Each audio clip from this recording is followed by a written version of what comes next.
Hello friends, एक बार फिर से आप सभी का स्वागत है आपके अपने चैनल वनडे एग्जाम टारगेट पर। यहाँ पर हम देखेंगे बहुत ही इंपॉर्टेंट क्वेश्चन का कलेक्शन। जैसा कि आप सभी जानते हैं, यहाँ पर 3000 क्वेश्चन की सीरीज स्टार्ट है एनसीईआरटी जीएस की।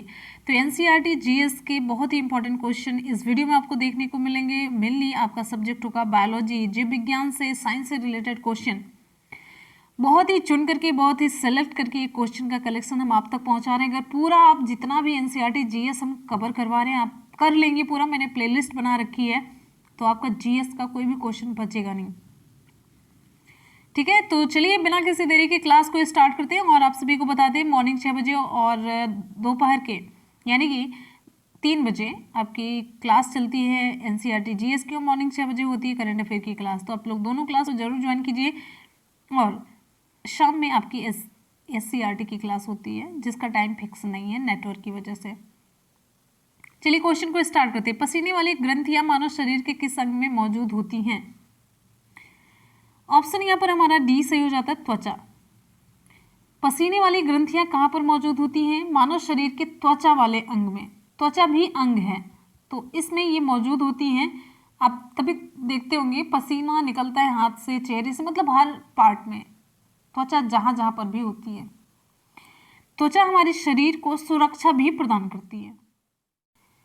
त्वचा में पाए जाने वाले श्वेत ग्रंथियों से पसीने का स्राव होता है। श्वेत ग्रंथियां जो पसीने की ग्रंथियां होती हैं, उसी से पसीना निकलता है। और आपको बता दें, जब अधिक ऊर्जा खपत करते हैं तो पसीना निकलता है। और एक इंपॉर्टेंट क्वेश्चन पूछा जाता है, हर्पीज रोग वायरस के कारण त्वचा को प्रभावित करता है। अगला क्वेश्चन, सूरज की रोशनी के संपर्क में आते ही हमारी त्वचा सांवली हो जाती है, ऐसा किसकी उपस्थिति के कारण होता है? ऑप्शन यहां पर हमारा सी सही हो जाता है, मेलानिन की वजह से। सूर्य की रोशनी के संपर्क में आते ही हमारी त्वचा सांवली हो जाती है, क्यों? मेलानिन के कारण। सूर्य के प्रकाश का कारण बहुत इंपॉर्टेंट क्वेश्चन है जो हम आपको आगे बताने चल रहे हैं। और जितने भी हम साइड में फैक्ट आपको बताते हैं, सभी ऐसे नहीं होते हैं, ये एग्जाम में पूछे गए क्वेश्चंस होते हैं। तो सूर्य के प्रकाश का कारण जो है हाइड्रोजन और हीलियम, हाइड्रोजन और हीलियम का संलयन है, मिलना है। और आपको बता दें, 70% हाइड्रोजन होता है और 28% हीलियम होता है। ये मुख्यतः तारा में इसका रेशियो होता है 70। और सूर्य भी एक तारा ही है। सूर्य क्या है? सूर्य एक तारा है। तो हाइड्रोजन 70% और हीलियम 28%। ये भी क्वेश्चन पूछा गया, सूर्य क्या है? सूर्य तारा है। और आपको बता दें, प्रॉक्सिमा सेंचुरी,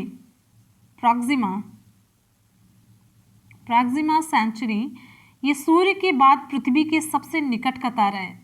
पृथ्वी के सबसे निकट का तारा सूर्य, तभी हमें इतना बड़ा से दिखाई देता है।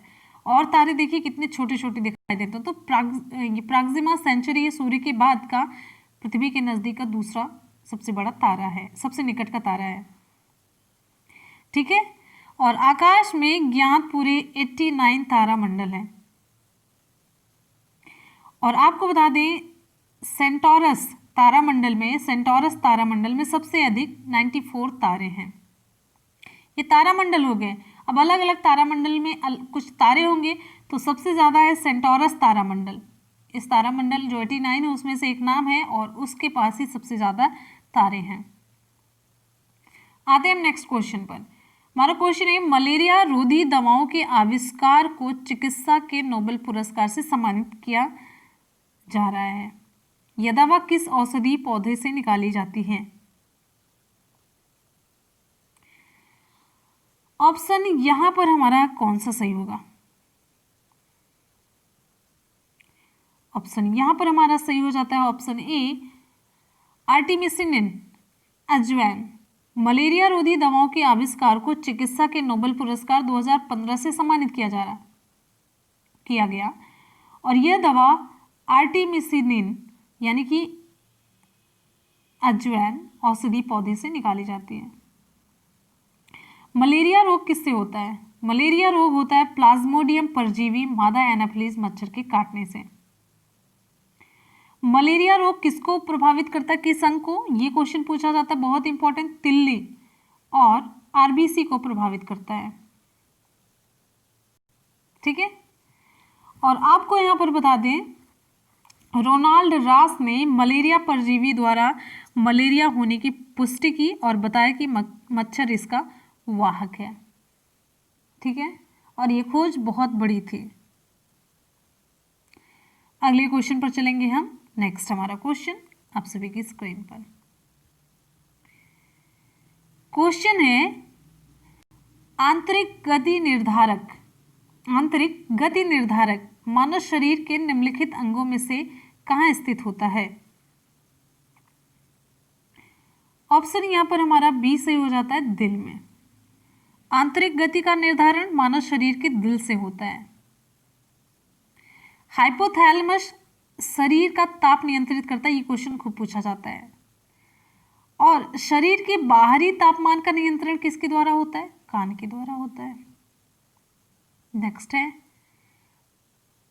उत्तर आपको दिख गया। प्रकंद जो है, राइजोम किसका एक उदाहरण है, राइजोम का एक उदाहरण, प्रकंद का उदाहरण, यानी कि गाजर पाया जाता है या शकरकंद को कहते हैं, किसको कहते हैं। ऑप्शन यहाँ पर हमारा डी सही हो जाता है। अदरक प्रकंद का एग्जाम्पल है, अदरक जो होता है वो प्रकंद का, राइजोम का उदाहरण है। ठीक है, हल्दी भी प्रकंद का उदाहरण है। अदरक हुआ, हल्दी हुआ, शलकंद हुआ, घनकंद, ये सभी भूमिगत तने के उदाहरण हैं। ये नहीं कि जमीन के अंदर हो रहा है तो ये बीज है या ऐसा कुछ। आलू क्या है, आलू भी तना है जिसका हम कंद भाग खाते हैं, यानी कि ट्यूबर इसे कहा जाता है।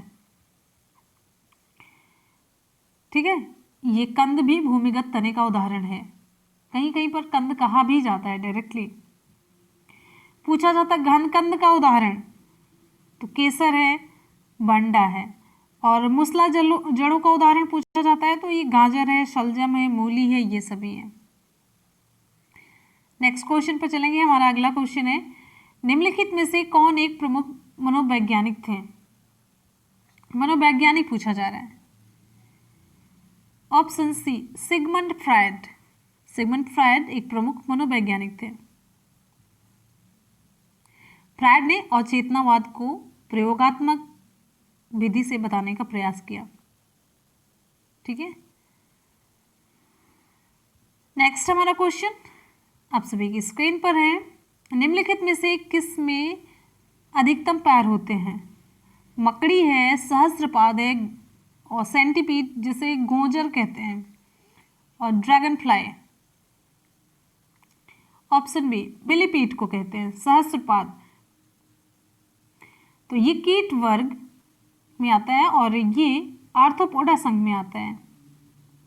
आर्थ्रोपोडा संघ के प्राणी की जो देह गुहा होती है वो बहुत इंपॉर्टेंट पूछी जाती है। जो इसकी देह गुहा होती है वो कही जाती है हीमोसीली कही जाती है, हीमोसीली कही जाती है, ध्यान रखिएगा। इसकी देह गुहा यानी कि जो शरीर के अंदर जो गुहा होती है वो हीमोसीली कही जाती है। कीटों में 6 पैर होते हैं और 4 पंख होते हैं। ठीक है, पूछा गया क्वेश्चन है, कॉकरोच के हृदय में कितने कक्ष होते हैं। कॉकरोच के हृदय में 13 कक्ष होते हैं। चींटी एक सामाजिक प्राणी है जो श्रम विभाजन प्रदर्शित करती है। एक क्वेश्चन हमें ये भी मिल गया था, तो आप लोग जानते रहिए श्रम विभाजन कौन कितना काम करेगा, कैसे कैसे करेगा। तो चींटी श्रम विभाजन को प्रदर्शित करती है, ये ध्यान रखिएगा।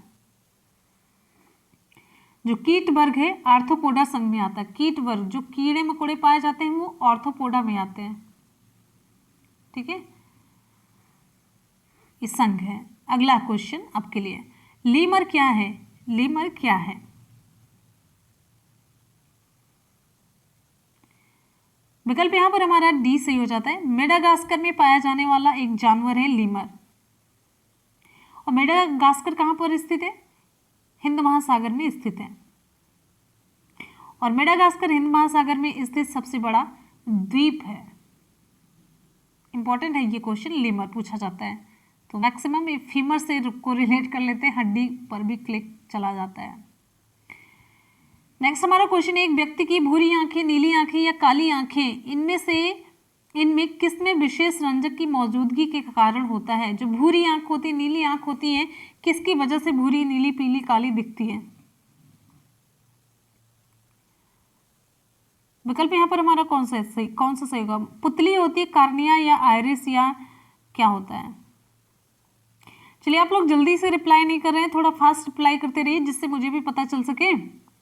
ऑप्शन सी आयरिस, एक व्यक्ति की जो भूरी का आंख होती है, नीली, काली आंख, ये सभी आयरिस के एक विशेष रंजक की मौजूदगी के कारण होता है। एक विशेष रंजक यानी कि रंग प्रदान करने वाला वर्णक जिसे कहते हैं। नेक्स्ट हमारा क्वेश्चन, निम्न में से कौन सा वायु प्रदूषण का द्योतक है? आपको हम बहुत बार बता चुके हैं कि वायु प्रदूषण का द्योतक कौन है। ऑप्शन हमारा ये सही हो जाता है यहाँ पर, लाइकेन। लाइकेन वायु प्रदूषण का इंडिकेटर है। जहां पर वायु प्रदूषण बहुत ज़्यादा होगा वहां पर लाइकेन अगर उगी भी रहेगी खत्म हो जाएगी। तो यहाँ कहने का मतलब इंडिकेट कैसे करता है? जहां पर वायु प्रदूषण बहुत ज़्यादा होगा लाइकेन वहां पर नहीं होगी, और वो भी वायु प्रदूषण में जिसमें सल्फर डाइऑक्साइड गैस बहुत ज़्यादा होगी तो वहां पर लाइकेन नहीं ग्रो करता है। अगला क्वेश्चन है, समुद्र में पादप कितनी गहराई तक प्रतिबंधित होते हैं? ऑप्शन यहाँ पर हमारा बी सही हो जाता है, 200 मीटर। तो 200 मीटर की गहराई तक समुद्र में पादप प्रतिबंधित होते हैं। नेक्स्ट क्वेश्चन पर चलेंगे। अगला है, मिनी माता रोग किसके कारण उत्पन्न हुआ? मिनी माता रोग किसके कारण उत्पन्न हुआ? विकल्प यहाँ पर हमारा कौन सा सही होगा? ऑप्शन यहाँ पर हमारा सही हो जाता है सी, पारा। मिनी माता रोग पारा के कारण उत्पन्न होता है। ठीक है। अच्छा, मिथाइल आइसोसाइनेट आपको बता दें 1984 में भोपाल के यूनियन कार्बाइड में मिथाइल आइसोसाइनेट गैस का रिसाव हुआ था जिसके कारण हजारों लोगों की जानें गई थी। और आपको यहाँ पर बता दें, सीसा युक्त पेट्रोल, जो पेट्रोल होता है सीसा युक्त अगर रहता है तो उससे वायु प्रदूषण बहुत होता है और ये मानव स्वास्थ्य के लिए खतरनाक है। अगले क्वेश्चन पर आएंगे। कुछ सूक्ष्म जीवों की सहायता से वायुमंडल में पोषक तत्वों का पुनः चक्रण होता है। इन सूक्ष्म जीवों को क्या कहते हैं? बहुत ही इंपॉर्टेंट सा क्वेश्चन है। जैसे आपको एग्जाम्पल बताते हैं, जैसे ये पेड़ उगा, बड़ा हुआ, पत्तियां बढ़ी, फिर ये पत्तियां नीचे गिरी, अगर ये पत्तियों को सड़ाएगा नहीं कोई तो फिर ये मिट्टी में मिलेंगे कैसे? ठीक है, तो यहाँ पर जो मिट्टी में इसे मिलाने का काम करता है, जैसे जो जीव जंतु मर जाते हैं फिर ऐसे जमीन पर पड़े रहते हैं, लेकिन आप कुछ देर के बाद मतलब जब भी आप कहीं पर फेंक देंगे आप देखेंगे एक आध महीने के बाद कुछ नहीं पता चलता है। जो मतलब टूटने वाले पार्ट जल्दी होते हैं वो उसी में मिल जाते हैं मिट्टी में ना। तो ये काम कौन करता है? हमारे अपघटक होते हैं जो वायुमंडल में उपस्थित, वो करते हैं। अपघटक, डिकम्पोजर तो डिकम्पोजर की सहायता से वायुमंडल में पोषक तत्वों का पुनः चक्रण होता रहता है। नेक्स्ट क्वेश्चन पर आएंगे। हमारा अगला क्वेश्चन है, निम्नलिखित में से कौन सा जंतु द्विलिंगी हर्माफ्रोडाइट होता है? ऑप्शन यहाँ पर हमारा सही हो जाता है ऑप्शन सी, जोंक। लीच ये द्विलिंगी होता है, हर्माफ्रोडाइट होता है। द्विलिंगी किसे कहते हैं? वैसे जंतु जिनमें मेल और फीमेल एक ही जीव में होते हैं, मेल और फीमेल पार्ट एक ही जीव में होते हैं, उसे हम द्विलिंगी कहते हैं। यानी कि दोनों जो सेक्स ऑर्गन होते हैं, मेल का भी फीमेल का भी, एक ही जीव में होता है, अलग अलग सेगमेंट में। जैसे एग्जाम्पल यहाँ पर जोंक हो गया, साथ साथ में केचुआ भी, अर्थवॉर्म। तो अर्थवॉर्म में एक सेगमेंट होता है, 1 2 3 ऐसे चलता जाता है। तो 14 और 16 पर ये एग्जैक्ट 14 हुआ, 16 हुआ, इसी तरीके से ऐसे एक मेल होता है, फीमेल होता है, अलग अलग सेगमेंट पर हो जाता है। मतलब एक ही जीव में दोनों लिंग मौजूद होते हैं। अब अगर हम आपसे एग्जाम्पल मतलब ये पूछे कि मनुष्य एक लिंगी है या द्विलिंगी, तो आप क्या कमेंट में रिप्लाई करेंगे? आप लोग जरूर बताइएगा। मनुष्य क्या है? मनुष्य है, और भी जीव जंतु है, कुत्ता है, बिल्ली, ये सभी कैसे जंतु हैं? एक लिंगी या द्विलिंगी है? कमेंट सेक्शन में आप लोग जरूर बताइएगा। तो फ्रेंड्स, यहाँ पर आज की क्लास कंप्लीट होती है। आपको कैसे लगे जरूर बताइएगा। चलिए, जितने भी क्वेश्चन देखे कर लेते हैं उसका जल्दी से सुपरफास्ट रिवीजन। क्वेश्चन है, पसीने वाली ग्रंथियां मानव शरीर के किस अंग में मौजूद होती हैं? विकल्प यहाँ पर हमारा सही हो जाता है ऑप्शन डी, त्वचा में। नेक्स्ट क्वेश्चन है, सूरज की रोशनी के संपर्क में आते ही हमारी त्वचा सांवली हो जाती है, ऐसा किसकी उपस्थिति के कारण होता है? ऑप्शन सी, मेलानिन के कारण। नेक्स्ट है, मलेरिया रोधी दवाओं के आविष्कार को चिकित्सा के नोबेल पुरस्कार से सम्मानित किया गया। यह दवा किस औषधि पौधे से निकाली जाती है? ऑप्शन ए सही हो जाता है। नेक्स्ट हमारा अगला क्वेश्चन, आंतरिक गति निर्धारक मानव शरीर के निम्नलिखित अंगों में कहाँ स्थित होता है? ऑप्शन बी सही होता है, दिल में। प्रकंद का एग्जाम्पल, ऑप्शन यहाँ पर डी सही हो जाता है, अदरक है। अगला, निम्नलिखित में से कौन एक प्रमुख मनोवैज्ञानिक थे? Option C, Sigmund Freud. Question है, निम्नलिखित में से किसमें अधिकतम पैर होते हैं? तो ऑप्शन बी सही हो जाता है, मिलीपीड सहस्त्रपाद। क्वेश्चन है, लीमर क्या है? ऑप्शन डी सही हो जाता है, मेडागास्कर में पाया जाने वाला एक जानवर।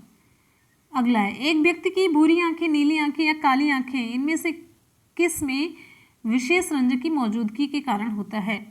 ऑप्शन यहाँ पर हमारा सही हो जाता है सी, आयरिस की वजह से। क्वेश्चन है, निम्नलिखित में से कौन सा वायु प्रदूषण का द्योतक है? तो ऑप्शन ए सही हो जाता है, लाइकेन। समुद्र में पादप कितनी गहराई तक प्रतिबंधित होते हैं? तो विकल्प बी सही हो जाता है, 200 मीटर। मिनी माता रोग किसके कारण उत्पन्न हुआ? ऑप्शन यहाँ पर सी सही हो जाता है, पारा। नेक्स्ट हमारा क्वेश्चन है, कुछ सूक्ष्म जीवों की सहायता से वायुमंडल में पोषक तत्वों का पुनः चक्रण होता है, इन सूक्ष्म जीवों को क्या कहते हैं? तो ऑप्शन सी सही हो जाता है, अपघटक, डिकम्पोजर। नेक्स्ट क्वेश्चन है, निम्नलिखित में से कौन सा जंतु द्विलिंगी है, हर्माफ्रोडाइट है? विकल्प यहाँ पर हमारा सही हो जाता है, ऑप्शन सी, लीच है। तो फ्रेंड्स, यहाँ पर आज की क्लास कंप्लीट हो जाती है। आपको क्वेश्चन कैसे लगे ज़रूर बताइएगा, और सभी स्टूडेंट एक बार फटाफट से जाते जाते वीडियो को लाइक और दोस्तों में शेयर करना बिल्कुल भी ना भूलें। आ जाते हैं आज के सवाल की तरफ। हमारा आज का सवाल है, निम्नलिखित में से कौन सा वायु प्रदूषण का द्योतक है? लाइकेन, साइकस, शैवाल या ब्रायोफाइट्स? ऑप्शन कौन सा सही होगा? आप लोग कॉमेंट सेक्शन में कॉमेंट करके ज़रूर बताएंगे। और 6 बजे और 3 बजे और रात में एससीईआरटी चलेगी, तो ये तीनों क्लासेस आप लोग जरूर ज्वाइन कर लिया करिए वनडे एग्जाम टारगेट पर। मिलते हैं फिर इसी के साथ ही नेक्स्ट वीडियो में। तब तक ले goodbye and take care. Thanks so much, love you all, bye and take care. जय हिंद।